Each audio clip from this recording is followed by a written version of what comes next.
should be a rallying point coming down to how do we, with all of these things, influence the politics. Let's take the almighty United States, for instance. United States had very strong individuals, but at some point, at some point, there was a rallying force for these individuals to come together and build a society that seemed like it worked. You look at the likes of the Rockefellers, you look at the likes of the JP Morgans, you look at the likes of Henry Ford and the rest of them. These were the people who pioneered the industrialization of the United States, the industrial revolution of the United States. Individually, these men were strong individuals, but at some point, they had to come together to influence the politics that would eventually build what we know as the United States today. And that is how, yes, strong men are important, but there has to be a rallying political ideology. If we are doing all of these things, we want to continue to influence education, influence those individual sectors without having a mindset of how do we, in the next 10 years, in the next 15 years, have a direct say, a direct impact on who is the political leader of Imo State, who is the political leader or the governor of Anambra State, Ebonyi State, Enugu State, Abia State. If we don't have all of these things in mind, I mean, we are relatively young, you know, but at some point we will not have this energy to continue to galvanize people or carry out the kind of projects you guys are carrying out. At that point where you won't be energized enough, the people behind you, what will they be relying on? If it is not tied into central politics, Yeah. if it is not tied into central politics, we will eventually go back to square one. In fact, square zero. And the people coming behind us will begin to build on nothing. We have the will, we have the force to build something now, but let us tie it to an everlasting, if I can use that word, political agenda that would outlive us. I think that's the much I can say on this. Thank you very much. Ndewo, nekele mun. Obimbi say, I like the way you fly your flag very easily. And your I can easily connect to you. What you're saying, I think, is very relevant because, and it's part of this. Everything is tied together. This is how I see it. Everything is tied together because none can do without the other. Education, business, economy, politics, even training. The other is like when that Danny came here and talked about Southeast Development Commission and how they are going into the initiative of creating a school for politics and leadership.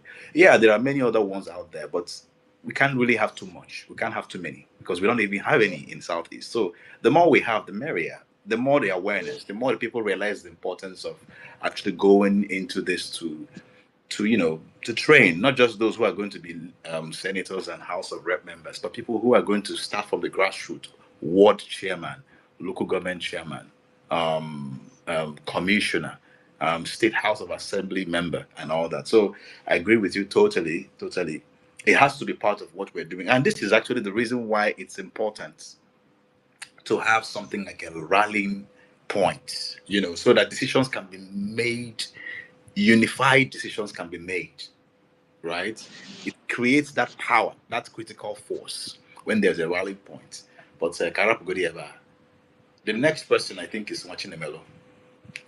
Odowo Gidi, there we ndị be anyị ekene m unu nkonye chinyazalụ ma ndị iche na ndị ọzọ ma ụmụ agbala daalụnụ ife anyị na-ekwu okwu ya maka na ife dị oke mkpa ndị be anyị si na ọmalụ nọ kọfe were akwa ọkụkọ wee mee ya mmụọ maka na amalụgo na isi na ọdụ ya dị n'ime ya so ana m ekene Chuka for dịka my brother Alex si wee kwu for being consistent ọsọsọ ya na-amarọ ụdị arụ ụfụ dị na ihe otu face consistently sọsọ onye na-amarọ na onye ya achị ọchị some of us have done it for years.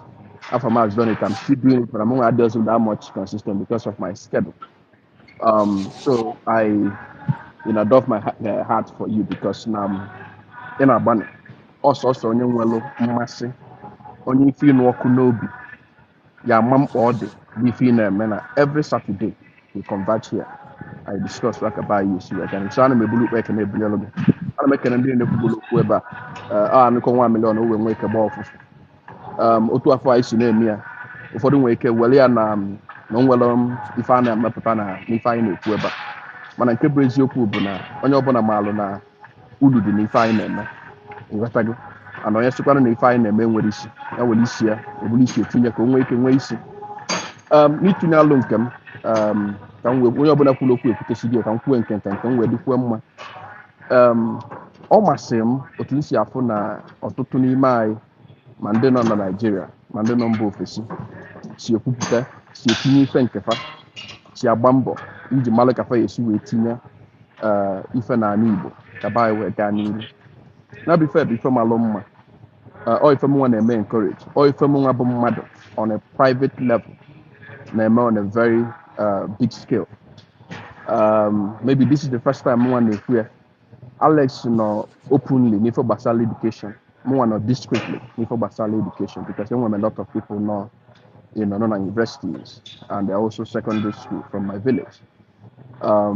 Onye na-emere ọfụma ọ bụrụ na onye nwere means of Ega University. I usually tell every year 1 or 2 persons enroll in university through me. I'm not any NGO or foundation because it's not necessary. No actual such recognition or even if them able to me, if any in whoever, but part of it.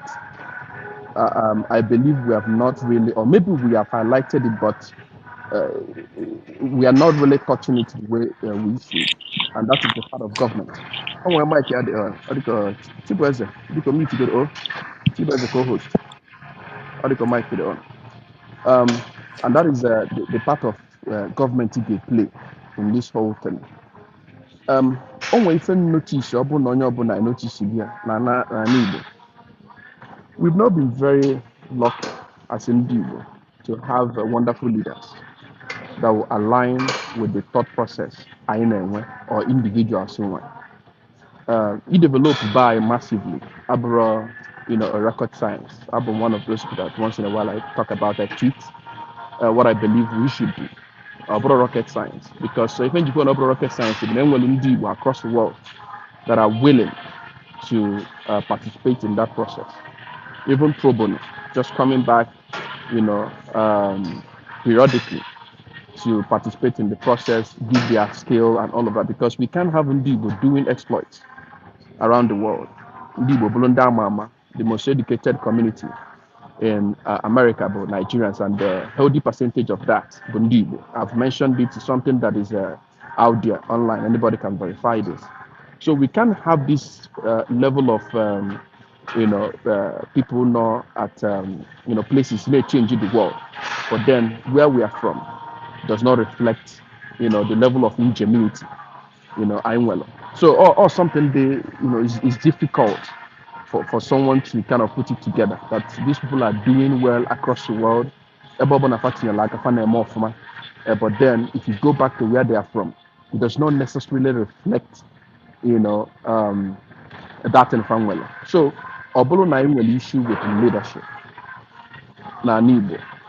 The reason being that our leaders are not yet seeing the essence of partnering heavily with private sector. Let me give you a typical example. My brother not here, Bitcoin chief. I don't think Norca not here. He has been crying about the fact that the Enugu state government haven't really given him opportunity to see what he's doing to pave the road that leads to the farm and all of that.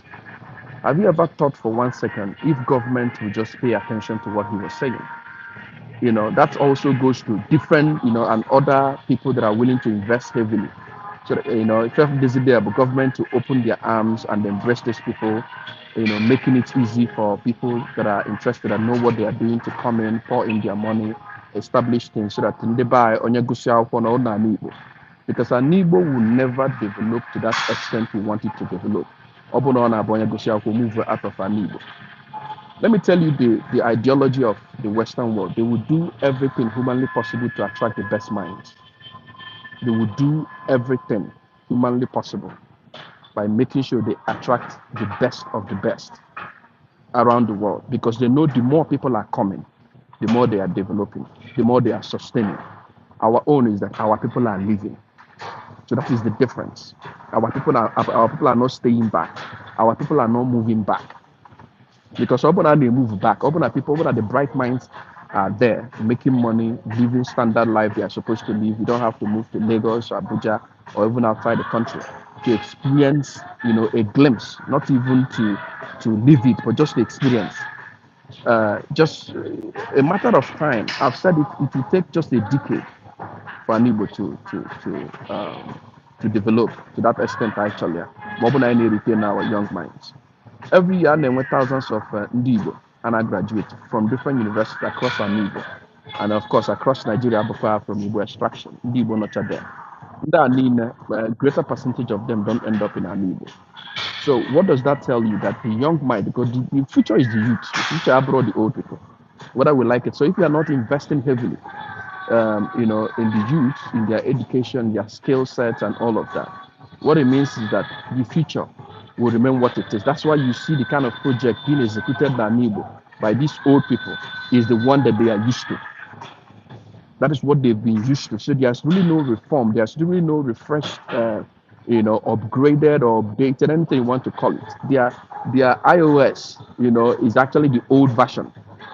The world is moving so fast, and then they buy non. So we don't have a system in place. And now Meloji where they very difficult that all these things are not built. We are building in silos. Alex and the Bitcoin chief, Mezi schools. Okay, Aloha one state ever, Aloha one ever. What it took them to renovate one school is about 10 million naira. So imagine government now budgeting 500 million each state to make sure now renovate each school they dilapidated. It wouldn't take them anything, but instead, I send 500 million and send the people to Hajj. And I found the things in any meaning. Na Igbo. Kedu ife oge take to improve the salaries of ndị bai na-alụ ọrụ na Igbo? Because the problem bụ na ada akwụkwọ ụgwọ ọfụma. I think it was Alex or Bitcoin Chip that said it. An average youth no na Igbo gụsị akwụkwọ na how many of them earns up to 200,000? Na-alụ ọrụ ndị lụgodo ọrụ up to 20 years. How many of them earns 200,000? And in the present day in Nigeria, 200,000 can barely buy you one bag of rice, imago, and a few other things. So you see that people are living in abject poverty. And it's a systemic thing. It's intentional by the political class to make sure that people are impoverished. So that during the election, if you throw out money here and there, so imagine on your go way about 50,000 or 70,000, near 100,000, person be able to mother. I'm telling you the honest truth. When I'm at 50,000 during the election, you near 100,000. It's here now. On one year, choice to election, the person will kill because of what we did God before. That kind of money is alien to him. Not to talk of him as near 1 million. Even though you make sure I born or down everywhere. So I think getting our leaders right, will be the beginning of sincerely working towards developing our Igbo. Because after God, it is government, not even private. Because anything in a private level, look at Ifeanyi Obaji has been begging government to renovate Onitsha Library. How much will it take to renovate Onitsha Library? At the same time, government is preventing private individuals from renovating the library. So, you see, when we have that kind of system that discourages people, government gather some places. Private individuals just the government in a reason you use that road. So you see, we have a problem, a leadership issue in the Southeast, of which I think it was earlier when I joined, the process of electing people, making sure that really there are people that really resonate with what we are speaking, what we are talking about, what we've been discussing over the years on media. Because we can say all these things, but if we don't implement them, it just ends here. If we don't. So on a private level, I think I would suggest people to also key into what I'm doing, what Alex is doing, what every other person is doing, while we work towards electing the right leaders for Amigo, because that is the only way they can key into it. But the reason education, the more you have people that are educated, the more they can reason on their own, the more they become logical, the more they won't rely on peanuts and a lot of things, deprived of privileges and seeing the world. So education is very important. Like you were like Peter Obi, not on anything, not that he's perfect, but someone investing in education heavily. What are the essence of it? I've reeled out data I gathered recently that because of P2B's investment in education, Southeast may produce highest number of nurses in Nigeria, and the highest number of exported nurses from Nigeria is from Southeast. This is fact. I know this because this is my field. So for you to understand what that means, so imagine having a system whereby these nurses who may pull out from South is going abroad, going to other states to work, where they can remit 5% of whatever they are making to contribute that to develop an Igbo. But we don't have that system. That is where I'm going. So the education is working. But what we need is a system that will connect I appreciate it. That will connect ndị nke apụgola apụ, ndị nke no si ebe fa nọ, to actually do something na Igbo. So open as somebody like Peter Obi with very deep and large pocket. By the way, you saw first quarter profits banks make. Someone like Peter Obi ebubago nnukwu ego. You got to go because if you're not real okay, no there. So when you're with deep pocket to do that, but some of us don't have that level of deep pocket to support education. But if education you wear them more on our up on the buy. But what we need honestly is to have a government now that is development conscious and working towards making sure na ndị be anyị niile nọsi awe ya natanwu ọ bụgodị na fa achọrọ ịnata but to contribute immensely abuild anyị Igbo ọ dị otu Israel dị ka m kwụsị n'ebe a ndị be anyị ekene m daalụ daalụ chief amara m ma nọ na-ege ị na-ekwu ife na-ekwu na-eme so much ka nkata egwu a na-ege a na-akpọ na background na wonder ma onwe justice gbapụta na ebe a na-eme ọ bụ ma ife mafa na-akpọ awantelo ebe a na-eme ife awantelo ebe a na-akpọ egwu club ka ịgwakwana anyị okwu. This shows how important this. Sorry, I'm not Jim, so I am okay, Igwe. Okay. I can januli na asị ma ndị welda ka ndị club na-emefu a. Daalụ nne. Mba, I'm not Jim, so jide ka iji na ọ dị very important. Very, very important. Very, very important. Nke bụ eziokwu bụ na this politics thing, like I can okay, chicken and egg. You know, I hope that someday we will come to the point where we realize that whatever happens in those places is going to come from a collective decision. You know, it's going to come from a collective, organized decision making. But can wrap Godia for now. I think the next person is Agwodorumbe. Obiora. Yes, thank you very much. Now what you know, make a little Mama. I just want to make basic points. I won't speak much because I think other people need to go on. But throughout, as I have been listening, I have realized that a lot of people are coming up with the problem that we have a leadership problem. Our leaders are this, our leaders are that. It's true, 100% correct. But then we have to, analyze it and know why is our leadership structure, or why is our leadership or the attitude towards leadership and the governance, why is it this way? Earlier during the conversation, somebody mentioned that in the Igbo, we are egalitarian in nature. We are this kind of people who we do not practice feudalism. We are this kind of people who, through community-led development, through community-led governance and all of that, everybody having a say in Ochichi or whatever, how you want to call it. And so I came up with the thought that, okay, since we are having a leadership problem, the way that we are running our leadership structure, is it compatible with our culture and our way of life? I asked myself that question. I realized no. What we have today is men at the top who lord over or oversee people at the bottom. And that was designed to, lead states and so on and so forth. I'm not against it because apparently it is the way Nigeria has been structured to function. I'm not against it. So many people other places are doing it. But I just want to bring to our notice that who you are or who you are as a person is very deep.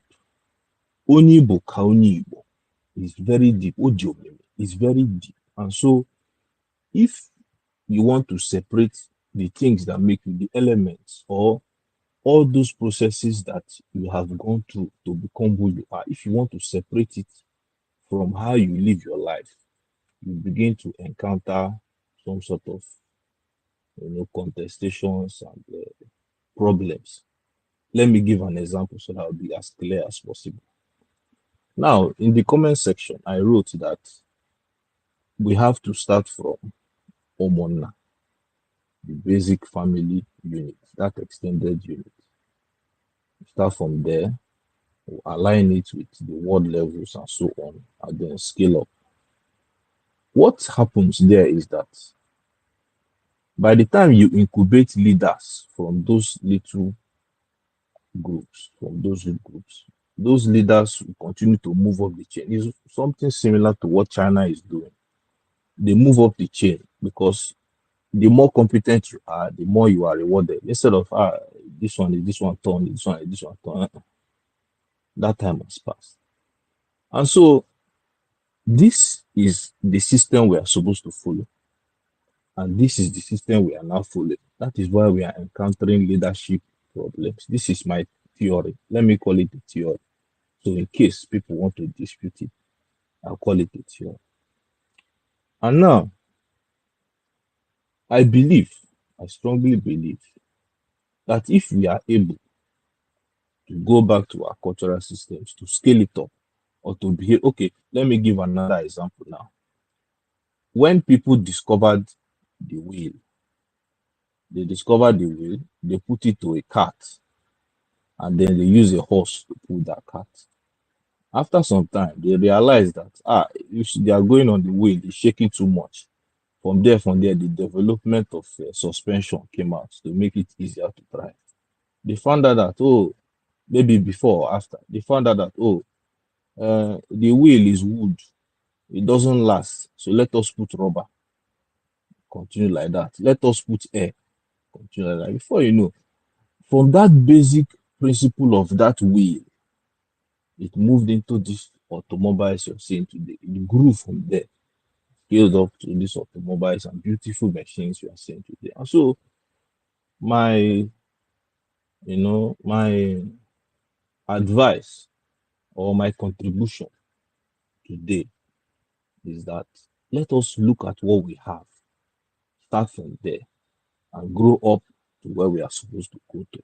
Because by the time we keep bringing up ideas to put on what is already on ground, we bring this one put, we bring this one put, we'll be having a lot of confusion and all of that. So I truly hope that whoever has been listening to me has understood what I'm saying. Ekelemo. Anyị ekelekwa gị daalụ nne agwọ loro mbe. Tough man. Thank you very much for that contribution. I just want to say that I appreciate the patience of everybody who have been here for the last 3 hours plus, almost 4 hours actually. No, almost 4 hours. Audio, like watching the middle, but we're doing this thing because I personally, and when you look at you see, but I want to say this. I want to note this. I would like to about me, about because not eventual, but I got them for many more platforms doing things like this. Why? That's what actually drives awareness. I remember the first time I spoke to the MD of Afia TV. He said it. He said that one of the one of the things he would like to see in the Southeast is competition in their field. That is even Afia TV. Wow. When he said it, I was like, wow, this guy has a different mindset. Because it clicked and see, I agree with you 100%. I said, because the more of that we have, the more competition, but not just competition, the more awareness. The conversation spreads quicker. It reaches more people. The audience expands. In Aya, if one even Nafia is something that I don't know if any other tribe practices it. I've been a particular Kampokenia cluster in a place now I brought that before. No market existed there before. Have you ever one? Before you pay shop, Obiora, me pay shop a bonnet tire. Or if you basal tire and duty, anything around tire, my wheel, or my spoke, if in my jack, Conele. No kata, non so. I don't me paying here and I cook here just next door. Me paying here. And make it edgy. Me paying at the other side of the shop. Mike, me paying here. Before I'm even again, I have 15 shops.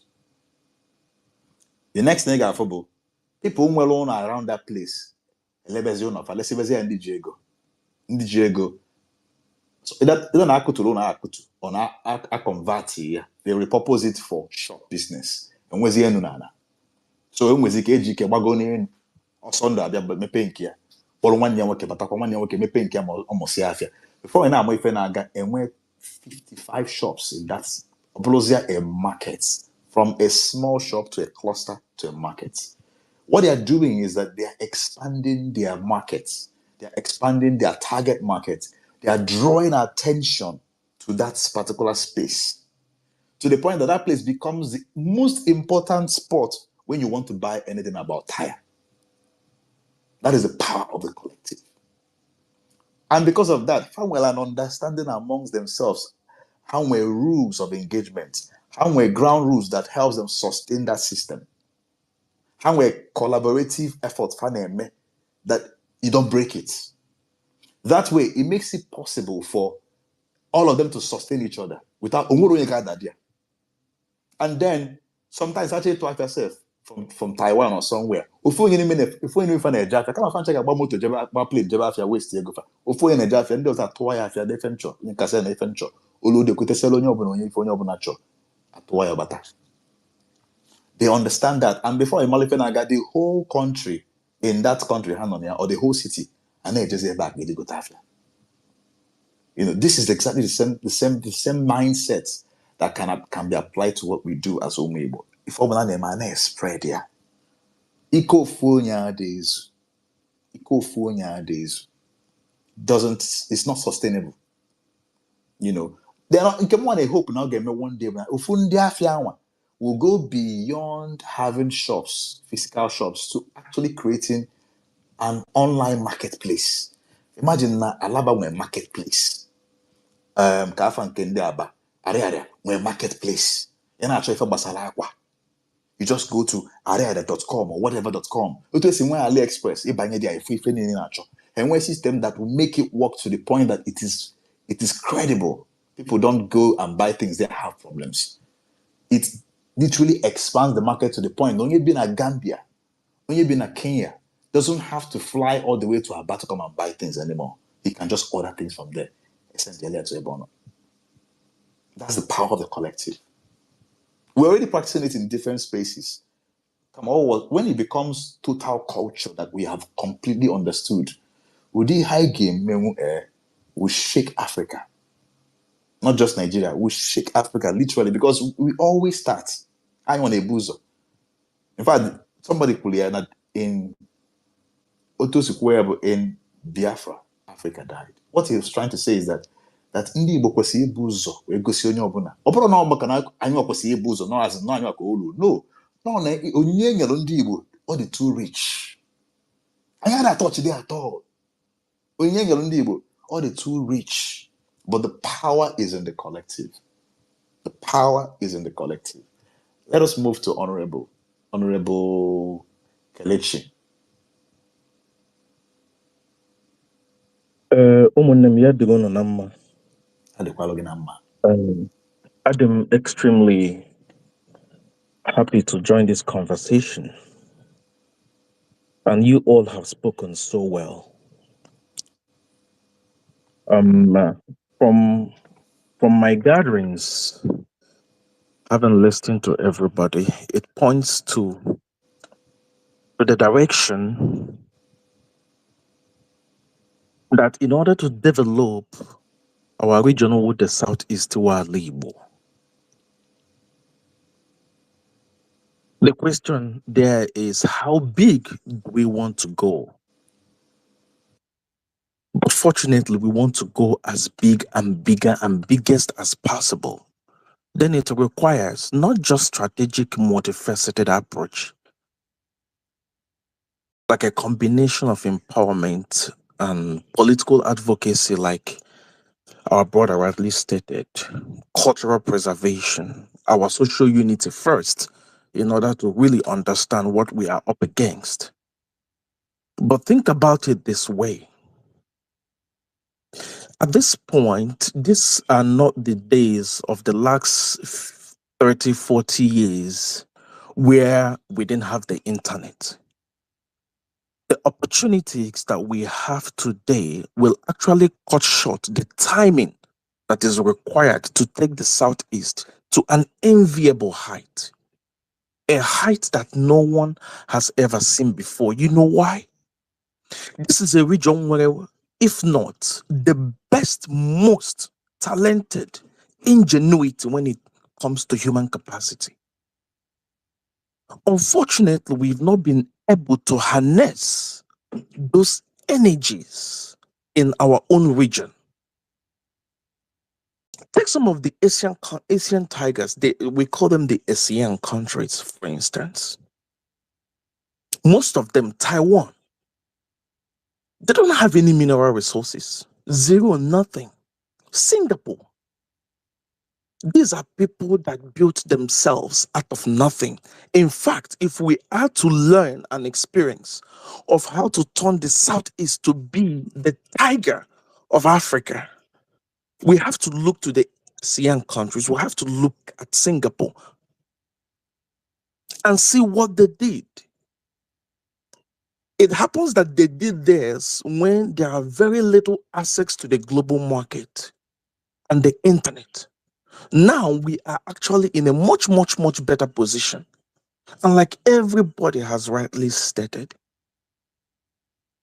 what we lack is a political will, because there's really how much you can do or we can do as individuals to just take that region to the height that we want it to be without a political power backing.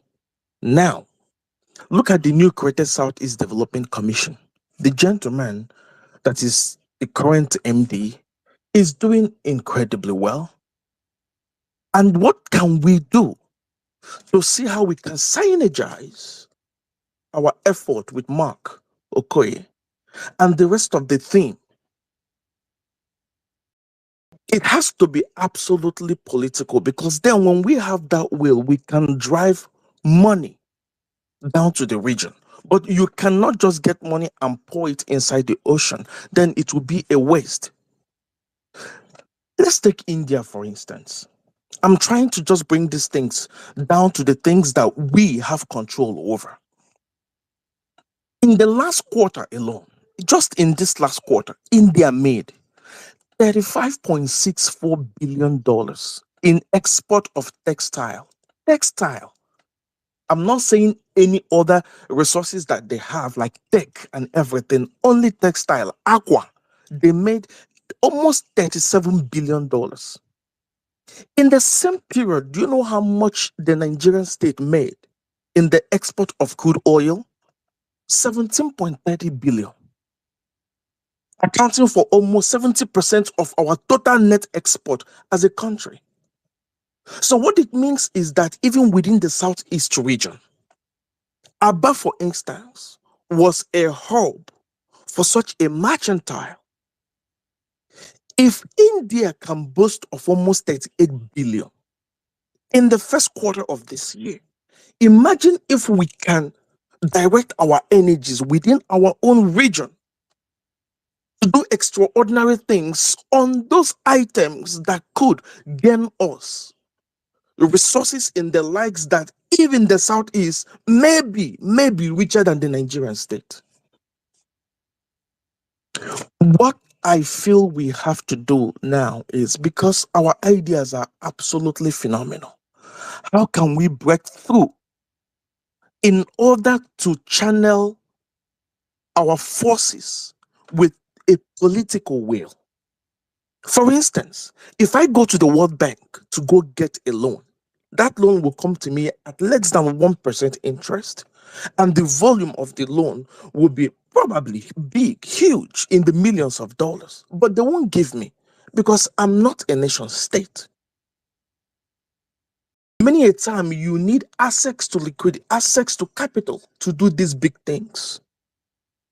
I can go to my village and build a school, 3, 4, 5, I can afford it. No qualms. Why building that school is absolutely essential and commendable. That is a part of the development that we need, but we need something bigger than that. How do we industrialize? We cannot industrialize by individual efforts. It will not yield the kind of outcome that we are expecting. So in that collective, I'm asking all of us in this group. Most of us here knows lots of governors and house members and senators.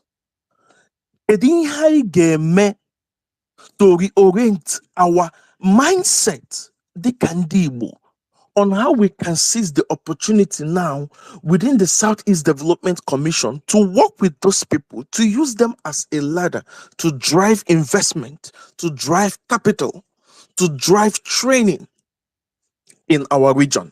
Another instance, there was a time Tesla was looking to site their battery production plant. And we tried to talk to a couple of the guys in Nigeria. Unfortunately, even when Tesla was willing to do that, we did not have the human capacity to work in those industries. We didn't have the professionals to work in those industries.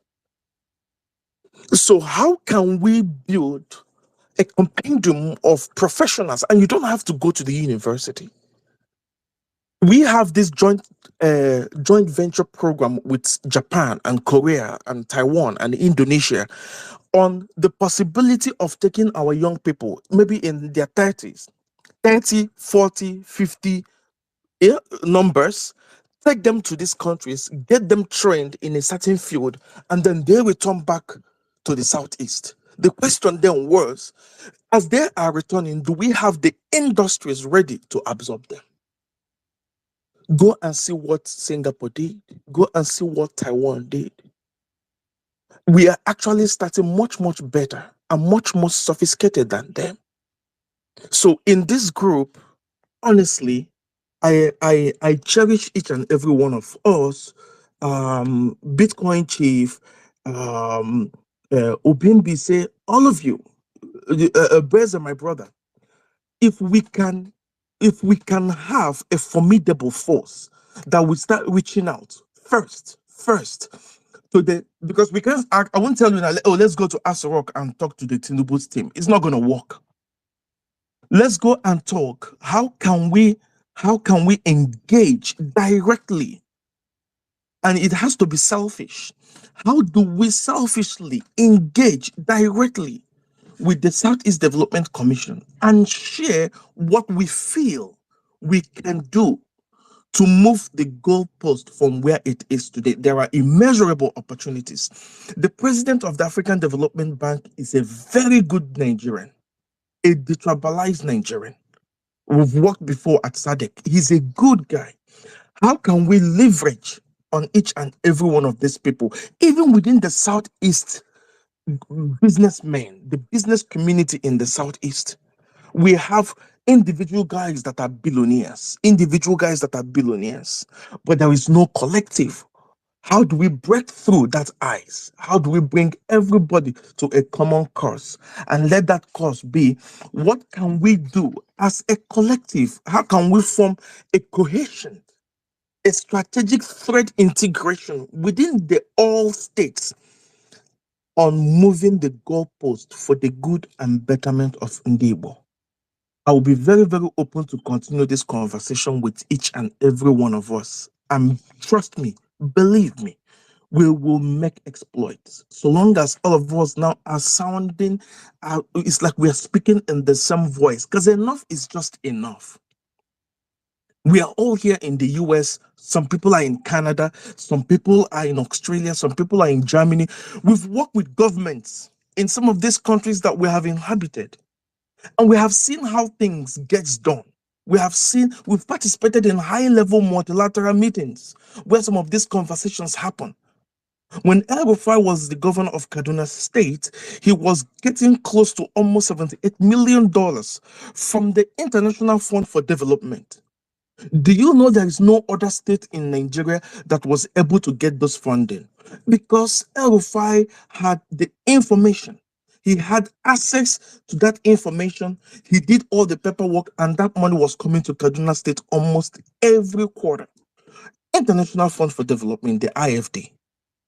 Because at a point, the World Bank made a decision to conduct the lending practice in such a way that capital flow can go directly to subnational entities, which are states, unlike before they used to give to the federal. But because of mismanagement and corruption, they voted to now step down those fundings to go to the subnational, which are the state levels. It means that the governor of Imo State can have access to that funding. The governor of Castina, Enugu, can have access to that funding. But you must meet a threshold. The threshold is that you will state exactly what those funds are going to be used for, and your books will be open for audit. You know how multilateral institutions work. It's all a paperwork exercise. But I'm telling you, go and look at the records. Only El Rufai was able to get that money because he was the one that had the information. We tried to reach out to other state governors and they didn't, none of them responded. So there were a lot of opportunities that we in the diaspora can bring into bear to help with making sure that we lift our Southeast. I am so interested to see that region move and blossom like never before. It is not something that we're going to discuss today and we close the chapter. It will be an ongoing conversation. Let the bilateral continue. Absolutely. And let the like-mindeds, Biko, don't give up on us. Don't give up on our region. Let us keep this conversation going until we break the ice. And I promise you, the moment we do, you will start seeing things happening differently. Biko, I can let it go. Thank you very much, Honorable Kelechi. I just sent you a message on the DM. You might respond. There's something I would like to share with you about what you said. There's a lot coming from your submission that actually stirs up thoughts. Thank you once again. I will, I brother. think the I will. next, all right. I think next person is Mwabweze Samuel. ndị be anyị Mwabweze, ya Igbo onye amị. mba mba mba ya wụ nzọọgụ na nzọọgụ nọ na mba mba mba ịma o nwere time anyị na-adọji carry all this our people in this 1996 school ọwụ ya mere mma ma ọwụ ma amabeghị because amụm that time but the kind of this thing insult a na-enye anyị gbasara all these people nọ all these our ancestors mezi mụ and say ka ntigodi ya for some time in my profile picture so ihe m chọrọ ikwu bụ ile mgbe ọgụ bi if you watch during after the war ị ga-ahụ na ndị Igbo bido develop with their region develop where to some certain extent and that same tactics our fathers used to develop our region you see the same tactics we are using till today which is not good. The same method that is used 30 years ago cannot be used now. It's not going to work. You can't use that same tactics and you continue growing up like that. So my first notice n'ala Igbo because eto m n'ala Igbo bụ ndị Igbo kpatara ego especially n'Owerri nga nọ ha bịa the first thing ha ga-arụ bụ hotel. If everybody keeps on building hotel in southeast, what is going to be our gain for those from those hotels when why there is agriculture, and you make more money from agriculture more than the hotels that is being built.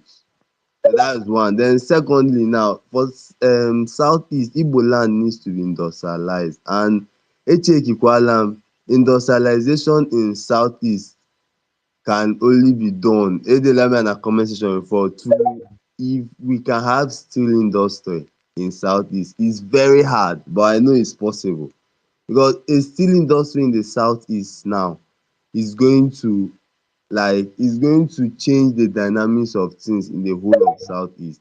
Imagine having a steel industry now, maybe someone wants to come and maybe build an industry here now. He will not have to go and start importing the materials. It can be built here, and it will reduce the cost of the importing and even cost of buying it from outside because he can build it here with his own this thing.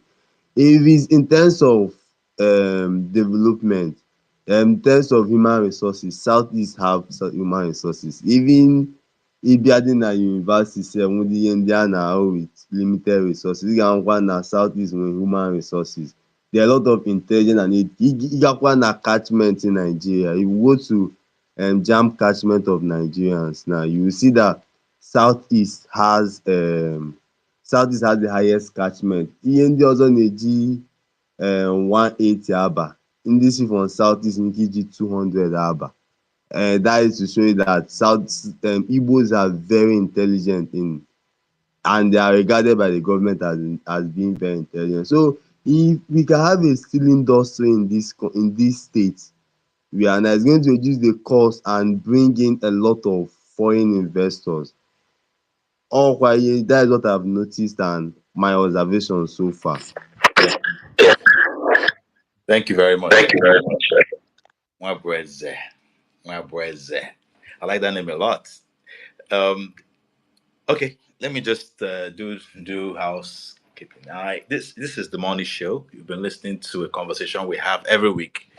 Money is an acronym for Maka Odimma Ndibo. This is where we gather from all over the world, like-minded Igbos, with one objective: to look into real issues and rub minds, share ideas, and find solutions that we can apply both individually and collectively as Igbo de concern. Igbo Cholo Ganiru isn't Kato Ganiru.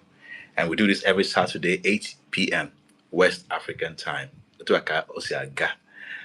Today, as you can see, it's been about the movement for Igbo development. And last week we talked about the reawakening and how far we've come. Now we're talking about where it's going and how that can be harnessed effectively. I like the way Honorable Kelechi brought up some insights, into this, because the clearer it gets, the easier it is for us to jump in, the easier it is for us to find our place, find what we can do, find how we can play the role we choose to play in this movement, in this system that we are creating subconsciously and consciously. But thank you very much, Wande Nwoke. I think the next person is Velele. They are in there. This is one more person that is also leading conversations, apart from watching Emelo. One more person that is leading conversations on Twitter, driving and pushing back on issues. Velele, are you ready to Yes, speak? sorry. Yeah, sorry, no, I'm running music. Good evening. Good evening. Please, sorry, and good everything else to everyone else, wherever you're spacing from. I'll be quick. Because I'm employed. I actually joined this meeting late. I was sleeping, right, and then I woke up. I don't miss rapture, and I had not missed the rapture. I've already put some of the things I wanted to say in the comment section because I didn't even think I'll get the opportunity to speak. But I can see, Kunia, you've recognized some of them. So please, numbering the meetings would help. It's a good thing they are recorded, so we can track back. And then please, if you see something that you like, and this is not to Kunia because it will just be a lot, you can write it as a comment and add that hashtag, right? So for example, this brother that spoke, Honorable Kelechi, he talked about, what El Rufai did. I don't like El Rufai, right? But, if you see your enemy doing something good, you can always copy it. So, looking out for serious external funding, and preparing yourself in that, to be able to capitalize on something like that. So that's something I can look for a way to get into the ears of somebody like, Alex Oti for my governor. And then, we could all find a way to map it across the Southeast, as the case may be. Again, if somebody sees this kind of thing, you see it, you speak about it, and we can get information out there for those that need to prepare. Ministry of Planning, budget, foreign and this and that. So, but yeah, very, very solid ideas that come on here. And then the other thing I wanted to mention was, yes, I really appreciate. I mean, somebody will not appreciate what happens in these meetings, but I've been in a couple of them now, and I can actually see it, coming to fruition. Changes are coming, and the Kunye's consistency has to be really, really appreciated. It's something that has helped us out a lot. It's something that is helping what is happening here a lot. I think one brother spoke the other time about if we had like a platform that was tested, trusted with track record, right, that people could use to, if you have small change, you can bring out, or big change, depending on how it's touching you, to help and develop a Igbo. And then I saw this comment that Alex put out the other time. And Alex, again, thank you, Kunye. Thank you. You guys are doing exceptional work. So, but yeah, like ideas come out on spaces like this, people go and develop them, or it could even be something they're already planning to do. And then because somebody then brings it in another light, it refines what they're doing. So these conversations are important, and it's important we keep having them. 52 weekends in a year, 52 meetings, right? 52 brainstorming ideas, 52 what do they call it again? 52 sessions of exaltation, right? The exaltation where you praise who is doing well, you try and advise your brothers who are going off the path, you encourage those who are getting weary, good stuff like that. Very, very well. I think I've already thanked Deep Sky, but let me thank him again. He was the one that pointed me to this. So please, guys, if you have any other Igbo person that that is, progressively minded, or even any which way, Igbo, right? Introduce them to spaces like this so they can be part of this kind of discussion. Nedu, you are here. Nedu, request for the mic. I will just do your DM, right? But Nedu put out a tweet the other time mentioning tracking security incidents. And to be honest, I was dragged in one way or the other into the Ehamufi incident, right? Because I was worried. I just started doing farming in my place, right? And I'm from Abia State, right? And I'm thinking to myself, if we don't stem this nonsense that is happening in Enugu, if you look at the map, it appears as though, there's like a raid coming down south, further down south. If you don't start fighting it from where it's happening, there will be an issue. So Nedu, please, that idea, it's really something that is like at the back of my mind. We need to find a way to track security incidents as far back as we can and then keep it up to date, right? So, I wish the government was doing it. I wish the coalition of Southeast governors came together to hold a database like that, that's like serious and it's being maintained. But, one of my side hustles is Tinubu. I can make this other one my other side hustle, right? So please, let's look for a way to actually do that so that, security is something that is slightly difficult to fix because it's not like education where you can, help build schools. But I still believe that if we have a solid documentation, we can then lead discussions about getting community leaders, right? So how they used to have autonomous communities, and then all those autonomous communities will come together and form a vigilante to protect themselves, and we can have those discussions. And maybe one of these other sessions would be security for Alibu or Ganiru or something along those places where we can discuss how autonomous communities can protect themselves, can maybe not take laws into their own hands because it's all what's happening, but at least have like a security network that allows them to give detailed reports, right? So for example, if something happens in a Hamufu, we can have a body in a Hamufu that will come out and say, at so and so and so PM, we had so and so report. We did so and so investigation. Now we know that this is supposed to be the job of the police, but this is not. You're seeing what's happening in Nigeria and even in Alibu, which is not supposed to be happening.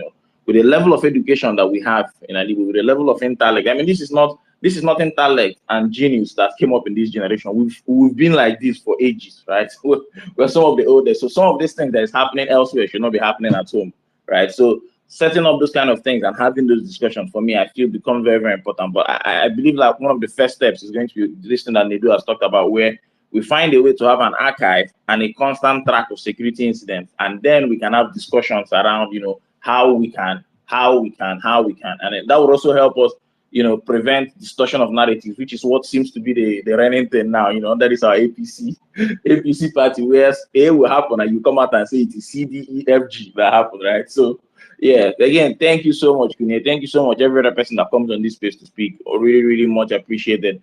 I was really, one of the things I was trying to do on the space I had on a move was trying to transcribe it so I could document it somewhere. Right? So I can actually go in and get certain points. But the software I was using to try and download Twitter Spaces did not work. Media, please, if you know software that I can use to download a recorded space, right, and then take it into a transcription software that will give me the text, so I can, actually like have a document. I can, tracking ideas from spaces. They, but they, right? So, if I can get like a software that will allow me like actually download off a space entirely, transcribe it, cut out the certain bits, have like a minutes of meeting so we can circle back and say, okay, Emela and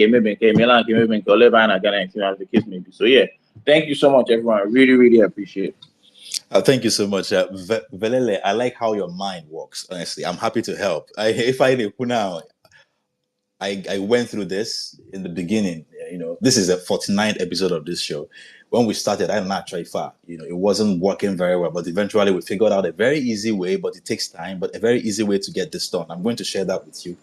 I may not be able to give you the whole ideas about how to achieve everything you talked about now, but at least from the beginning, recording and some other things, we figured it out how to do it. I'll share with you in DM. Hopefully, we can have a conversation about that. That's what I'm talking about. I actually love what you did. I listened to one of the conversations you led about that Ihamofu case, how you were focused on extracting information and processing that information. I don't know if you have any team you're working with on that, but anytime you want to collaborate, I'm open. Even if I have to come to your space to help with that, anything we can do together, we should be holding those kind of conversations. That's actually because I noticed that at a harmful case, there was a lot of single stories. Anytime you see a conversation, is only one party or one person talking, so he will speak in his own favor, right, and the favor of people he's representing. So I saw you trying to hear from the other side, and that was very, very important. Very, very important. In fact, that case has not ended. I'm not hearing them now, but if it comes to the point where we can actually say, "Oh yeah, every party, let's hear from all of you," even if it's in a private conversation, not necessarily public, so that they will be free to say everything they know, that would be great. But I have this hypothesis. I keep asking this question on Twitter Spaces. What if? I mean, in this space now, we can up to model 10 or 5 or 2 or 3 who are from the intelligence community, from the military community, global community, not just Nigeria. Pick little model 4 a boy or even 5. Afam Ajibus is one of them. And we're a lot of them. What if there is a team up of all these Igbo, young Igbos not at these places, all over the world. Man, on an idea, different places, even Israel, and they come together, sit down, brainstorm, share notes, compare notes, share ideas, look at this issue from a very technical point of view, and then how we can process all that information they will put together and convert it to actionable plans. Then we can now begin to push it to the people in power, from the local level to the state level, like from the village PG to the ward, to the local government, then to the state, and even to the National Assembly. If I need to push from your own end, push, but it's coming from well digested, well processed information, from having considered different angles. Because the last time we had a conversation on security, we brought a veteran, a US veteran, and the way he came about it, the way his perspective was just different from what I'm used to hearing. That was when I realized that we need to actually be able to assess these people. So if it's possible to have that conversation with these people, then maybe we can even bring the tech guys into that conversation at some point. So when we're level of classified conversations that can go on, but when we're level of the tech about solufa.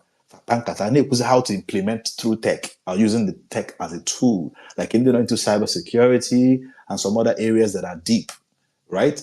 I think might be able to reach some very viable solutions that will end this nonsense beyond the political side of things. So, I just thought to share that, and this is one of the reasons why we need a rallying point. I will keep saying that you can't do these things now if you don't have a rallying point.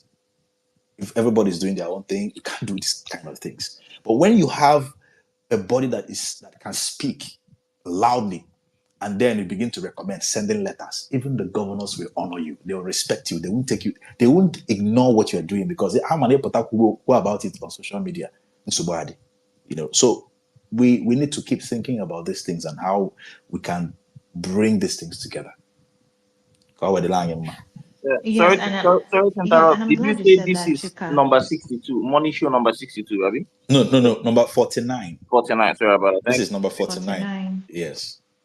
I think next month is going to be Yeah, our and anniversary. yeah, I recall. Okay, Chuka, I'm glad you said these things here. And that's why I particularly love the vision and the mission in Ikora.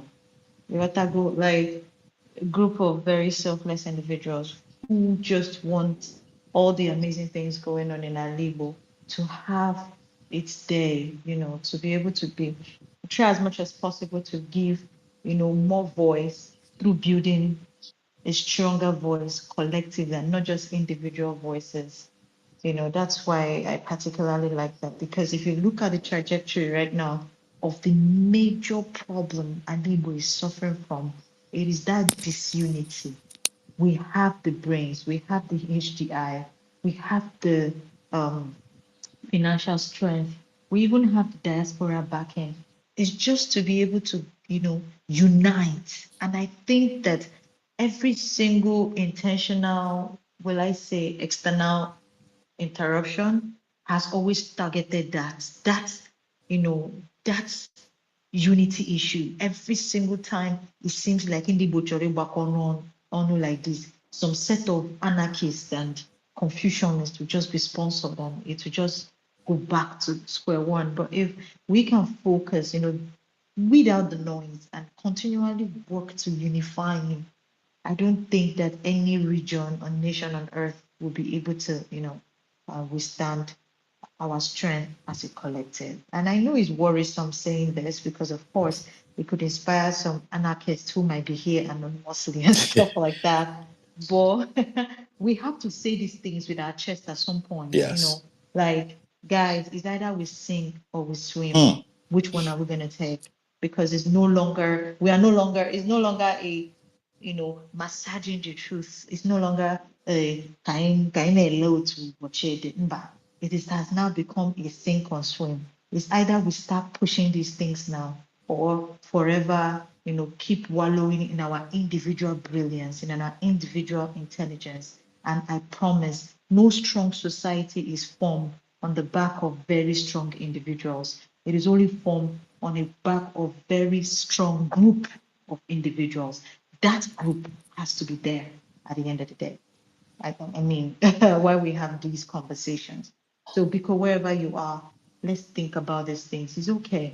It's okay to have your doubts. It's okay to have your distrust. But what is not okay is to keep doing what you're doing as an only individual. If you think that your path is very strong, gather like minds. Be okay with collaborating, cross section, up sections, different, groups. Be okay with aligning your goals because they've been able to get us because we've been individuals.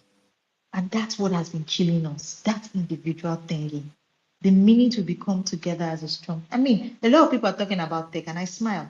I've been a remote worker for a very long time, but I struggle with staying in the East, working as a remote worker, because guess what? The basic infrastructure I need to be able to stay back there and be awesome is not there. The network infrastructure in the East is one of the worst in the country. Like literally, like when you go inside, it's either you're dealing with poor, internet, you understand?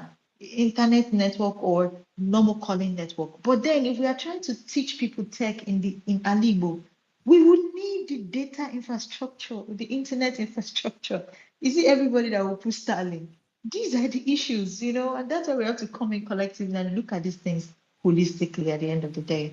That's basically what I have to say, where we look up to other people to say what they have to say. I agree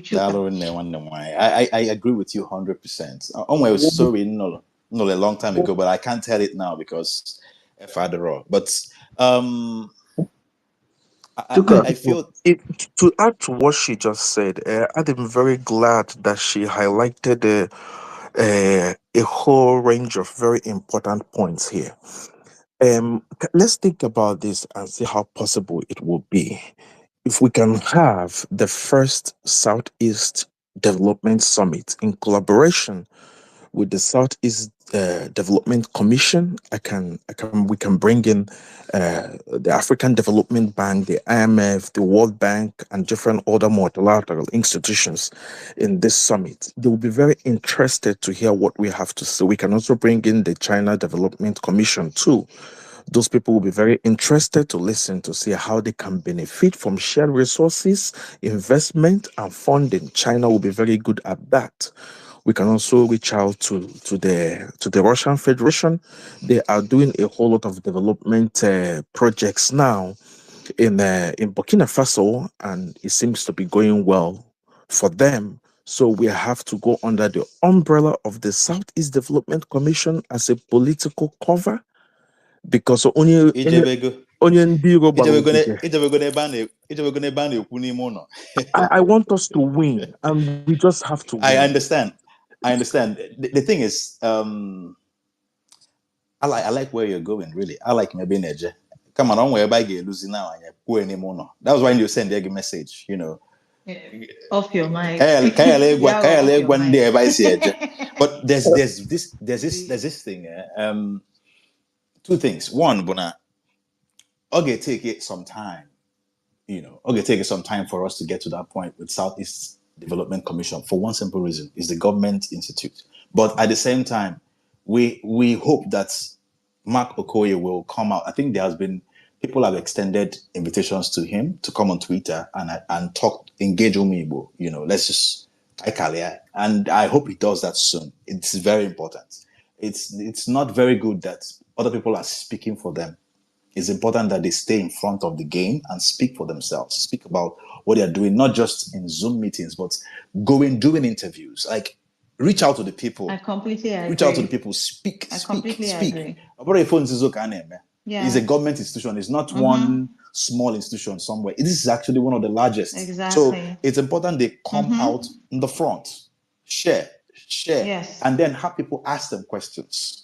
When that begins to happen, to get buy-in, exactly, the Southeast. That's how you get the buy-in. Then the Diego, not in different places, can now hear you, ask you certain critical questions. The way you address those questions will now determine how much they buy into your vision. You know, so and I think that action is very important, Chuka, because here's the thing: Ndi Buanyina like a proof of concept. Yeah. You understand? Infographics. I think that there should be one project that Southeast Development Commission handles and actually shows, again, communication proof of concept to be able to get the buy-in of other, very interesting persons. And I like the fact that Honorable Kelechi keeps going back to SEDC. Yeah. And I don't know if Honorable Kelechi has some kind of interactions, because there's some kind of names is dropping here right now that is not an outsider that's reading it from magazine that would be looking into absolutely. it. So Honorable Kelechi, it's very interesting. We would love, to have like a backdoor conversation and looking at how to support the Southeast Development Commission with actual projects. It's not just projections and them say, I promise. It has to be actual projects with actual timelines of execution, because if that first project doesn't take off, I'm sorry, it'll be hard to get the support or the buying of other, potential support from outside from outside the SCDC ecosystem. And so far, the news I'm hearing so far, also some English can be SCDC now, and that's me being very blunt. I don't know if SCDC reps are here, but here I know so far also English can also. Now, n'oge action. Can continue action also.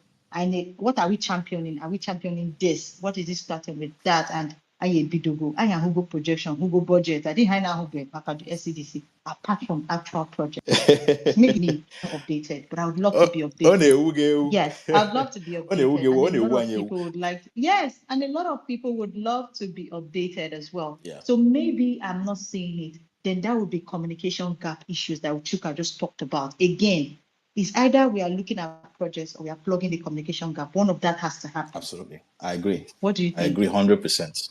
So open Mark Okoye, if he's your friend, let him know that there are ways that he can actually do this and connect to Umuibo. Because Umuibo, they're hungry for development. So it's like water and as a fish in the water. It's like honey and bee.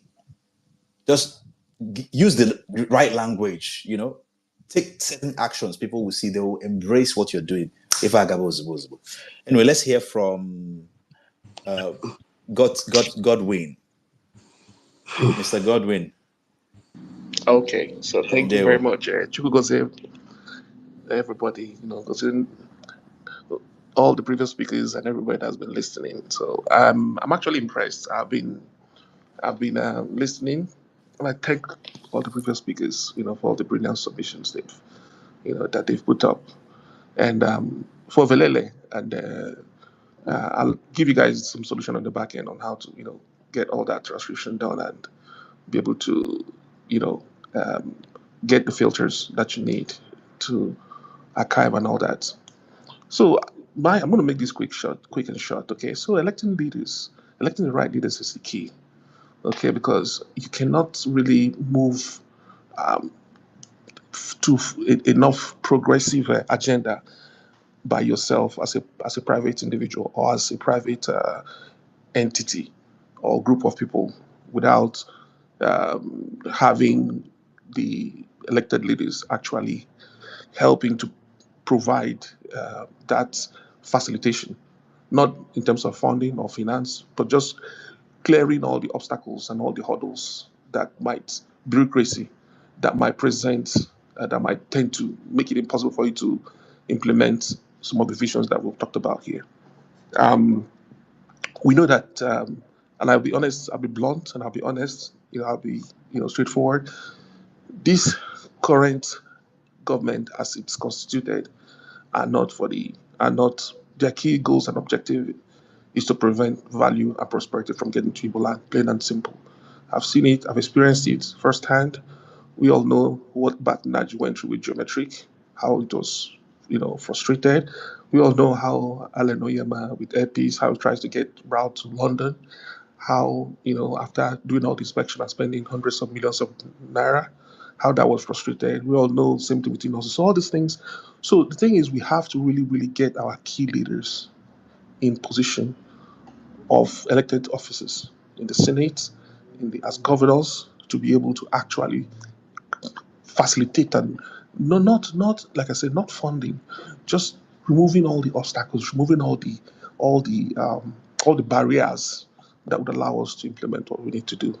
Um, and yes, economic power. I know people, have different opinions about, how to drive value. But let me tell you something, okay? Economic power is the ultimate power, and we know this. Most of us, here in US, Jews, without economic power, they're able to actually drive the agenda here in the US. So I know that let's be honest, Igbo land is bigger than Nigeria. Igbo land is bigger than Nigeria, and sometimes, you have a situation whereby you're in a relationship with a particular entity that is so backward and is drawing you back and is making things kind of difficult for you to move ahead. But you have to understand that at some point in time, you have to create channels of growth and opportunity around the barriers that Nigeria as an entity presents, because we cannot keep stunting our growth because of being shackled or being said, okay, we are in this. No, but we have to create pathways that we can drive that prosperity, regardless of the inefficiencies that Nigeria as a nation is creating. So that is why my thought is, I know that we all have watched like Shark Tanks and, is it the Lion, something they call it in Nigeria.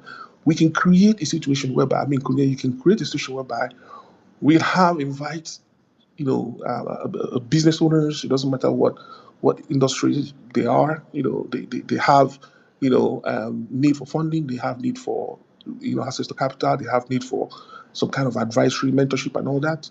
They can come and on a forum like this, and we can talk to them and find out. Okay, hey, look, query them and find out what the business is all about, and then we can actually invest. We can actually say, okay, you know what, let's plug in some capital to help these businesses grow. And outside of this, I'm thinking, and I think Bitcoin, you mentioned this, the agricultural value chain, but you can also extend it to other industry, and create what you call the fund, where you have prospectus, where you can create a situation where people in any part of the world, all the Igbos in the diaspora can say, okay, you know what, this is an opportunity, a platform to actually derive some kind of returns, of course, because all we've been talking about today is, okay, hey, how can we stay consistent? How can we keep driving? No.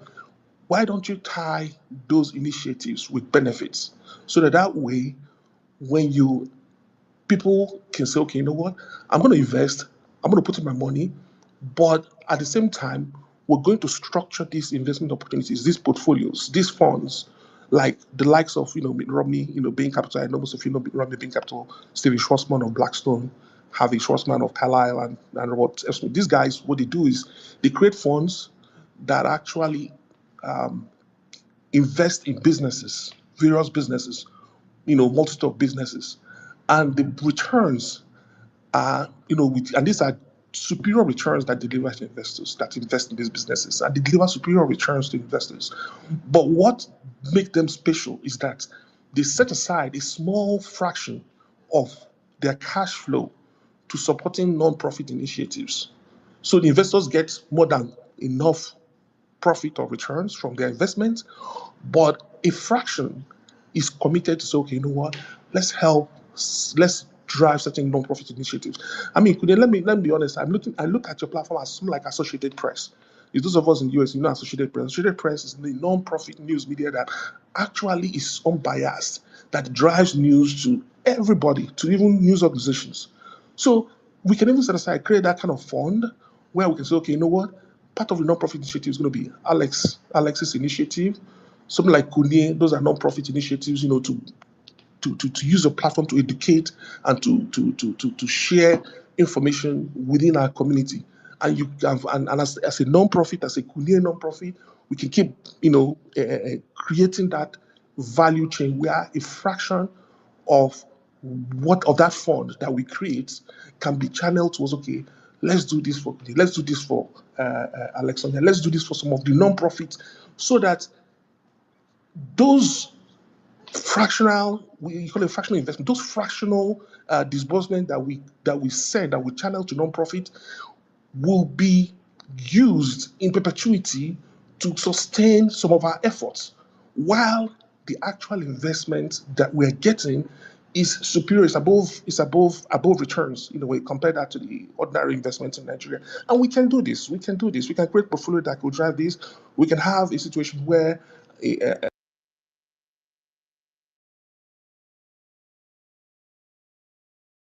okay, you can just say, okay, you know what?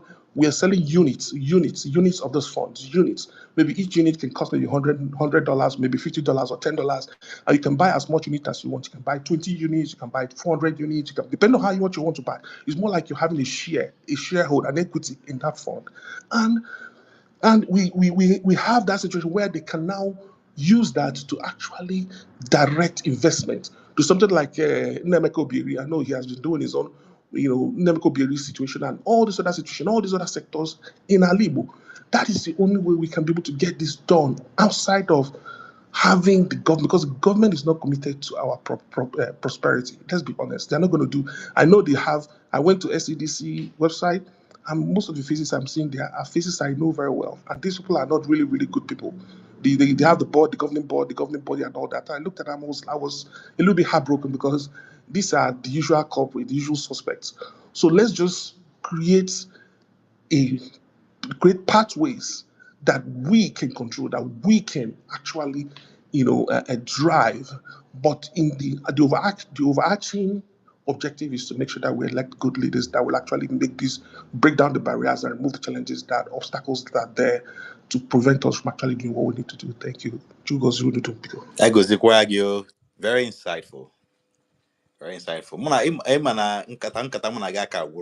There's something you did the last time we talked, and okay, from actually on the first of January. Let me just say this here. On the 1st of January, I was on a space, It wasn't a very, very pleasant conversation. Anyway, but while all the Ukuana Mr. Godwin just came up and just said, Kunye, and then he mentioned the other person and said, I want to introduce something to you guys. I want to introduce my online video to you guys to put your content on this platform, And I spoke with him later on, and he showed me a lot of things I didn't understand how it works, because we've been thinking about this thing for a long time, you know. And from there, my eyes opened. He was so gracious to share. You were so gracious to share information, share all you could. Like, there was so much to share, and that has given birth to a lot that is coming very soon. Thank you so much for being who you are and doing what you do. I hope we can actually have those back channel conversations, because there's a lot we can build. We can actually create a blueprint that we can use to do what you're talking about, and the conversation is already on. Yeah, let's hear from Buikim. Actually, we're in a meeting now, so we're not going to bring in more speakers. We only have two speakers left now. After these two speakers, and then we'll want to meet you. And then we're gonna have here. All right, Buikim, take it away. Buikim. Wake, are you here?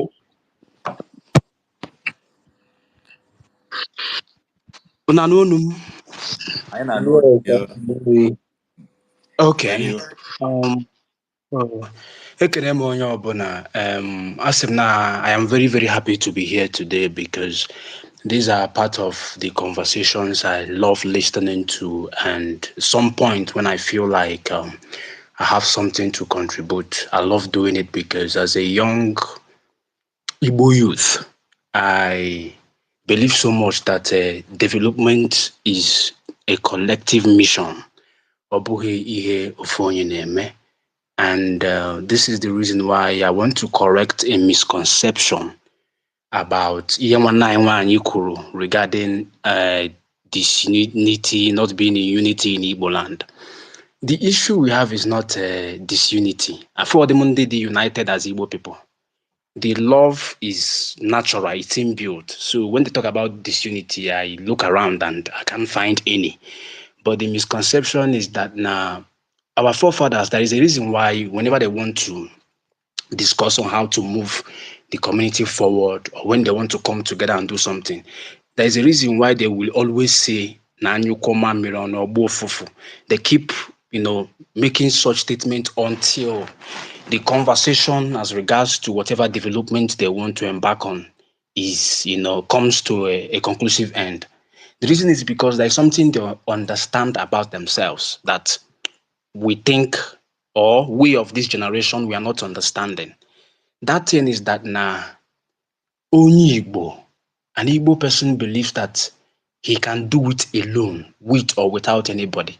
There is this level of independence mindset that an average Igbo man possesses, that, if not well tamed, can be misinterpreted to be a sign of arrogance and total negligence. But the thing is that an Igbo person believes that with or without you. So coming together to do something becomes a problem, because everybody wants to show his own capacity. Everybody wants to tell you that he can do it better. And that is not as a result of disunity, it's as a result of, an inbuilt trait that an average Igbo man possesses. So because of that, I know this year ka onwe ihe a na-eme. Asị onye nke abịa ka eme ya this way, or say no ka eme ya the other way. We now begin to have issues and clashes when it comes to ideas, because there is always this tussle for a superior idea. Everybody believes his or her own is the best. And thank God we are now having conversations like this. And I believe as educated generation, we are looking at, making some changes in that aspect. This is last week. Somebody, he's a business owner, one of the owners of the biggest malls in Enugu. So he made a post on Facebook. I've known him. He's from my community. So he made a post about the issue of young youths in Igbo land, even Mande gara akwụkwọ, Mande agaghị akwụkwọ. I graduated from school. Onye pụta next thing na ọ ga-eje chọba ebe ọ ga-eme bụ ojebe ebe ọ ga-eje mụba ihe ọpịpị HK na ndị otu ya ka o bute ike nke a mee nke ọzọ.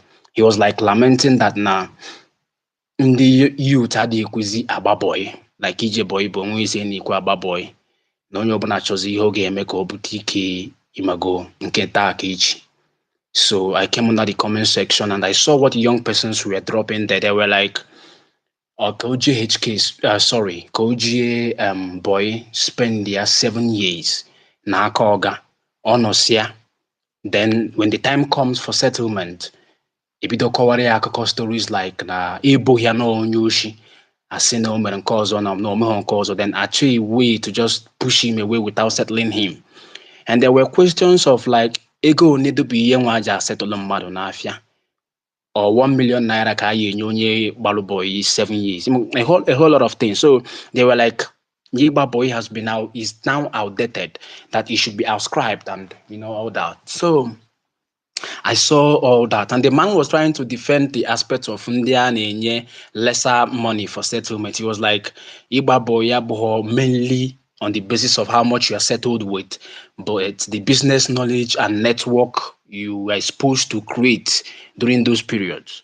So I came down there, I was like, yeah, that what you said is the truth, but we have a problem. And that problem is that we have left all our systems, all the systems that has existed before are the same up to date. They lack upgrades. The ideas are excellent. The ideas are very, very excellent. But the problem is that the world is changing. Everything is changing.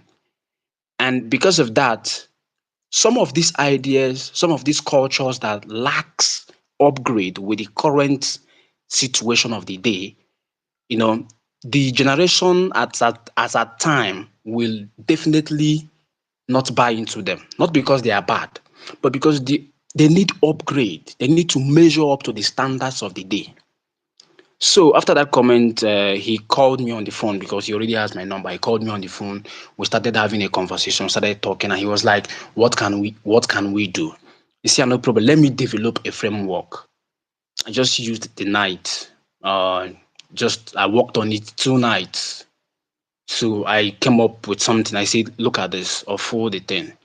But one thing I picked while doing that is that it came to my realization that even though we are seeking a level of economic independence to develop our region, we cannot, it's not possible to remove the political influence that drives economic success.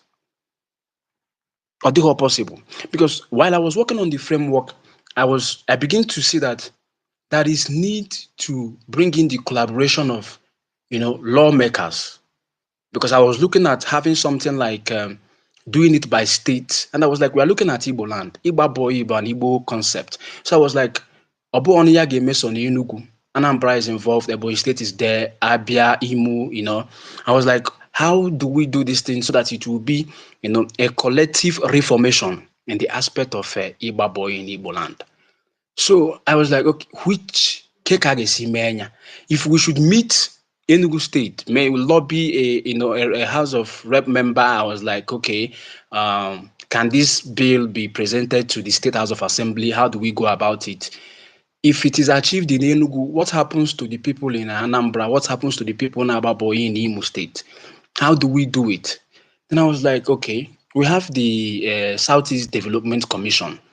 As it stands now in Southeast Nigeria, this is the only, let me say, collective government agency that involves all the states, and whatever they decide or whatever projects they tend to push becomes something that touches all the Southeastern states. And I begin to see the need to involve, certain bodies to make sure that we achieve all these things. Again, I'm just giving you like a snippet of what we think like we can do to reform our land, to build our land. We can Yes. please take 30 more seconds. Okay. Again, here Agwo Lorumbe said something that I picked. It is one of the projects I've been working on, though I've been creating the framework, is about this issue of digitalizing our market. And we're marketing on Igbo land, international relevance. Abia na West Africa, this markets be one of the best markets people travel to come, and make purchases and to buy and sell. Example, Lobo Newi motorcycle and spare parts market. Newi. So I've been working on, digitalizing that market to be like AliExpress, where people can, order spare parts. People in different countries here in West Africa can order spare parts, and the system will be incorporated with a delivery service company that will be incorporated in the online market, whereby anything email order ya ebute gị ya. Any spare parts email order from the market ebute gị ya. But all these things I'm still working on it, though it's very, very big. But what I'm trying to say in essence is that we need to first of all look into the things we have that needs reformation, and also I need the political conscious. An average young Igbo person of 20 to 25 years amaghị na corner politics. The major numbers, they are not even interested in listening. Ikute onye ha sị gị na ya like our politics. It's like mgbe e mere the Zoom meeting of Southeast Development Commission. How many people were there in the Zoom meeting? How many young persons were there? So you begin to see that we have an issue of, downplaying the influence of political power, in development. That is it. Kandosia here, Makogai. My brother, thank you very much for your wonderful submission. And with him, I'm remind every one of us, thank you so much. Chuka, this Kunie Media is a university. It's a school. As it is currently constituted. And it can only get better from this point. People this night, if I stay in this school for 1 year, I should have a diploma in security, a diploma in human capital development, a diploma in Southeast development, because even the things I don't have idea of, my eyes are daily, every week being open to these things. And it's just a great privilege. And I wish every one of us can take this thing like a school. Yes, I know in the future we'll develop some sort of maybe political, people will go and sit down, have conversation in classes, maybe rooms. Yes, so all those windows are available. But as it is currently constituted, it's a university and we are learning so much. So thank you for your submission. But please, kind of name me Afine easy. As Southeast Development Commission. Bụ nwaanyị anụrụ ọfụ, anụnyere anyị anụnye o. So nwaanyị ahụ ga-agba, ọ ga-emegodi ka nwaanyị anụrụ ọfụ before di ya bịakwute agbara anyị ji ejote ya n'ụte, o nwere ka esi nụnye anyị dị nwaanyị. So anyị ga-agba mbọ ga na-etinye n'aka anyị n'ọkụ anyhow. Fa ya emegodi ife gwusi na fad interested na the development of the Southeast. Ọ bụrụ n'afa, it's not just by name. Ka ife unu na-eme on ground right now. You understand the mother their webinar that they did online. How did they promote it? Is it that they don't have money to let people know? Or they couldn't get people to talk about it? Or they don't know there are people they could reach out to and say, I am doing something like this. Just let people know. The state government that is always doing, there is blogging now in the Enugu. Why didn't they tell the government, you are one of the bloggers now, please blog for us or blog where? So that people are aware. They just, remotely did what they did and went to do their program. You think people will be chasing you like, no, you are there to develop. Go and seek it out. So that's what I just wanted to say out there. Chuka, go because of finding room. All right, one Edogu, dialogue, I'm not up for me. We say, I'm bloggers now. In the Enugu state, bloggers. Well, I think that people have complained a lot I'm about very surprised. They blog everything. Enugu State, people have complained that the government was silent, has been silent, but Adaka Fadiba got active now. Even though I understand the angle you're coming from as Indiana, well, a natural thing to expect, but I want to know why holding the fort, never letting our guard down, Badanya, Molanya, Kazu, then ife na-eme, then na-ekwusi okwu ike, na-ekwusi okwu ike. Make sure that our voices are loud enough with the facts. One day, make we now. One day, me poputa. Ayekuma maka million agba n'Enugu. I ain't give her time. I ain't give her time. It's getting to 2 years. No, it's getting. Yeah. icheziri ndị mmiri wee na-achọ ịbịa negodi ife a na-ata afụ n'obodo a since. No, even you come maka million abuna Imana, let me not derail the conversation. But I will explain why this is important. Why? Because I go me and me so I go there, spend like 2 weeks, a week, come back, and whenever I'm there, if you see, I've been to almost every city in Nigeria. I don't think there's any city more beautiful than Enugu. I don't think so. Ndị Anambra na ndị Imo na ndị Abia onye nwekwana iwe, but for Enugu as a city, amara m ebe makara ya na Nigeria. Obodo amaka calm.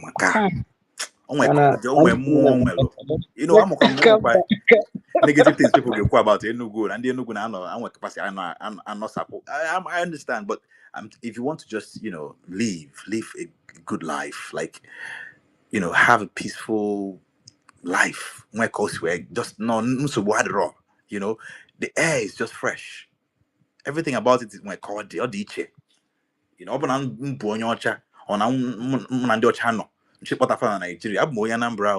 but naturally, the first place I think about it Enugu because of maybe not Bento, but so all a shameful thing.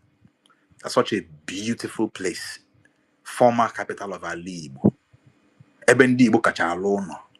In the 90s, almost every millionaire Bonyi alone on Enugu.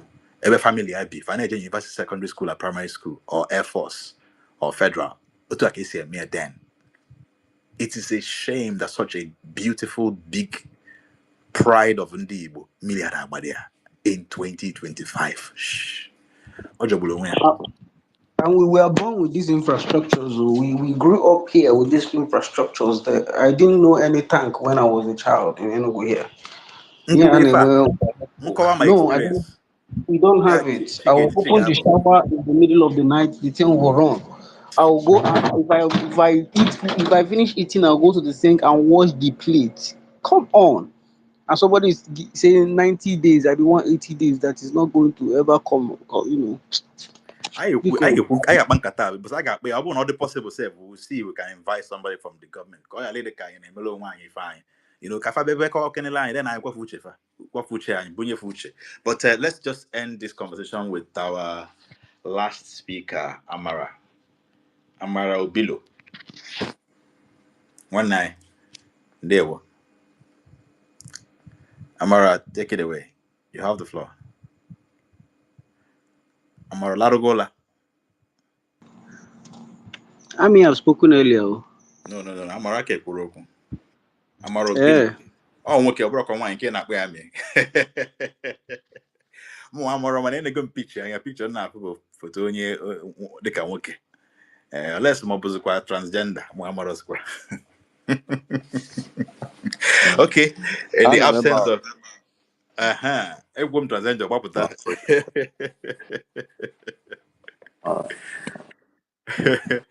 Amara get one. Of my Kelemono. Udo. Anụ n'ekwentị nke ọzọ. Akpọzighị transgender ịgbala ọsọ bịa. Awụ m transgender, ọ na-eweliwe ahụ nwoke. Nwoke nwere ntutu nwanyị. Ọ na-eweliwe. Anụ m na-ana aha m na-asụ ọ dị ka ọmụ a ka akpọga ahịa ahụ. Okay, well, I've nwanne m nwoke. Nne m ekele m gị. Ekele abụ onye Imo steeti, abụ onye Okwele. Oh, you kwele kam. Onye gịnị? Okwele. I'm on your Oh, kwele on Imo. Okwele Okigwe. uh-huh. Okay, we be all on Imo now. Who's your key? Oh, book Ọnụ all Igbo Ọnụ Imo. Okay. Chineke. on Imo. Ọ magburu onwe ya. Oh, No. ịmanụ nwanne anyị nwoke ka ebidoro ihe masọba ọ agụụla anyị ga ka oshi Oh. Ọ dị onye egwu. onye ụzọ Onye ụzọ be anyị. Okay. ụzọ Maybe one day, but I akpọ maka ife gbasara all those things. Ị ga-esokwa na nke call anyị from eyewitness perspective. Mana n'abalị a, nyere anyị aka chịkọnata okwu a. Ọ magburu onwe ya na ị na-asụ Igbo ka anyị were Igbo wee close nke abalị a. So, gaa n'iru. a ga-asịkwa ya otu jiri makwa because ọ na-ada aja aja sometimes Nsogbu adịrọ, ọ na-asụ anyị ụsọ. Ọ dị anyị mma. so nkata anyị kpara na mgbede a ọ metụrụ m n'obi so enwere some things m ga-ekwu here and I would say it in English but because I don't know the terms to use to put it in Igbo language. I know we have our little communities. Now we do small meetings in our own. We know we have autonomous community. Those communities have their own clans and they have meetings. And you already said things about that. I don't want to go deep into that. So we already have a structure, like one of us said. I think it's Belele also.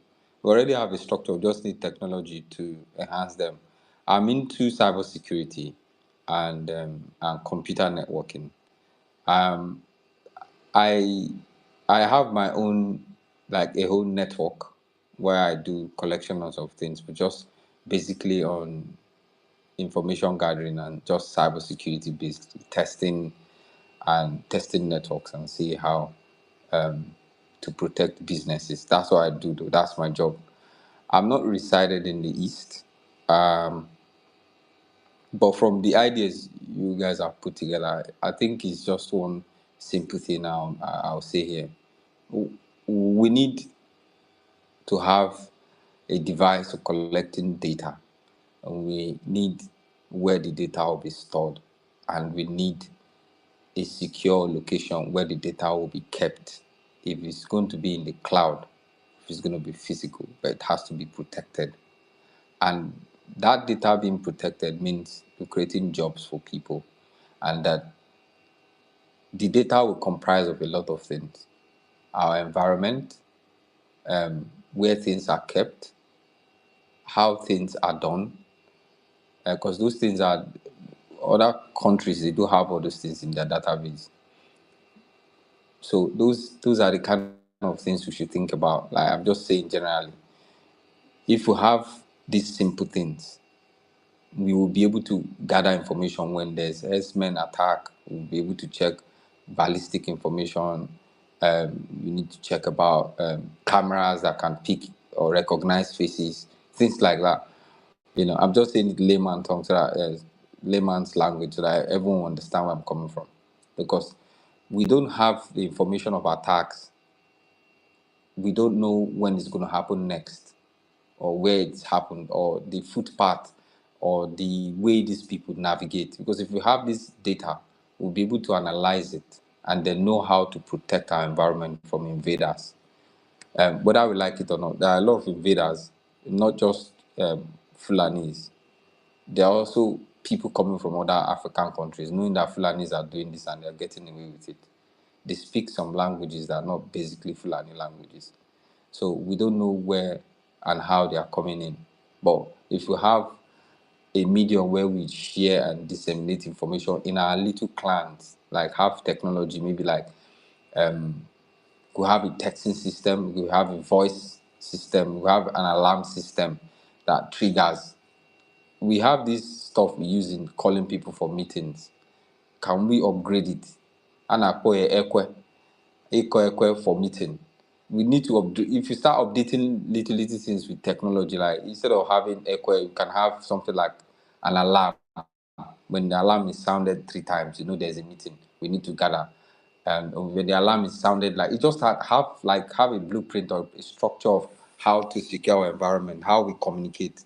Because I know growing up in the East, we'll go to the farm. When we want to talk, we'll say, oh, that's how we communicate in the farm. And there's a way you someone will say make a particular noise, you know the person is a stranger. So we already have a system. It's just that we've not developed that system into something that is modern, so that we can use it to protect ourselves. So I think with this, I've been able to just cover a few of it, and I would like to be part of this team. There's a lot to learn from you, and I have a lot to also contribute. Thank you, guys. Thank you very much, Amara. Amara, please send us a message on the DM. Can you not get back? Can you not get clear later?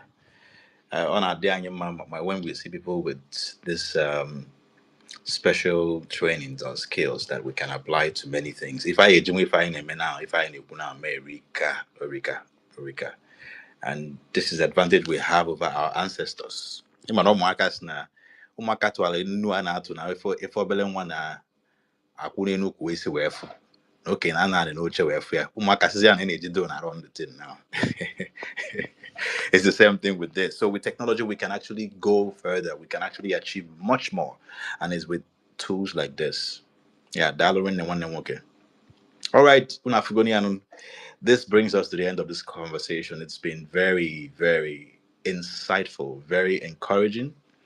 It's ojuleju nkata ikpa n'abalị a oju m afọ abịala dị sure na ojukwalụ gị afọ.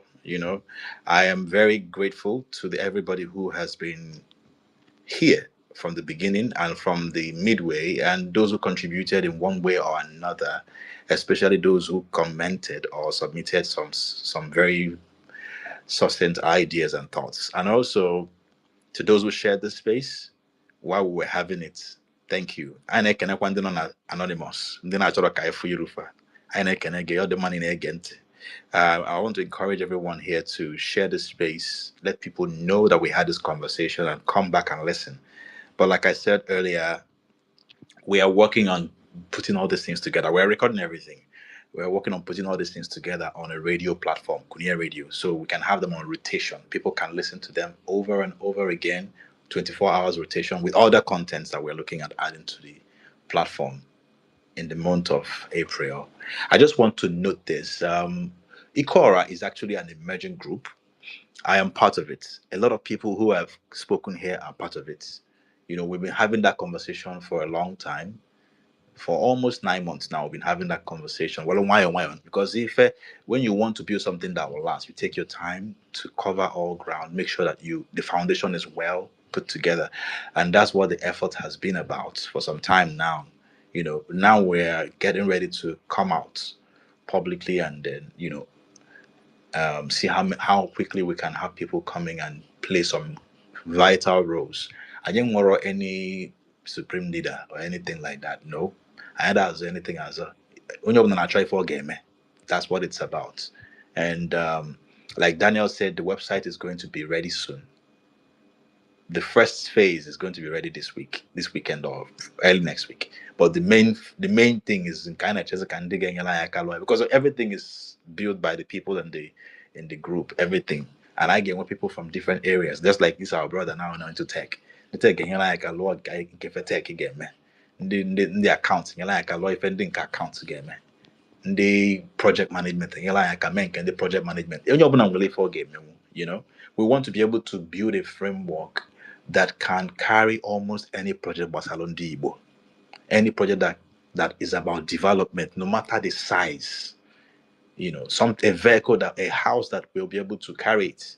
I mean with stories, I mean with drama, I mean with scandal. Because all the opposite, I need him if I got it transparent, if I got it completely airtight.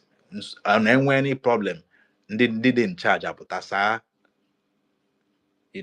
answer questions. It's going to be 100% accountable. And the only way that is possible is that we have serious-minded people coming in and ensuring that things are done properly. This is the first time we're going to do something that is not built around anybody. We're not looking for any messiah. We're not looking for any nukumado, so to speak. We're just looking for people that want development, that have the capacity and the passion and the commitment to do things right. We will be having this conversation again next week, but not on this particular topic. Another important topic will be up. I can't announce it now, but as we go, we'll prepare and then we'll announce. Yeah.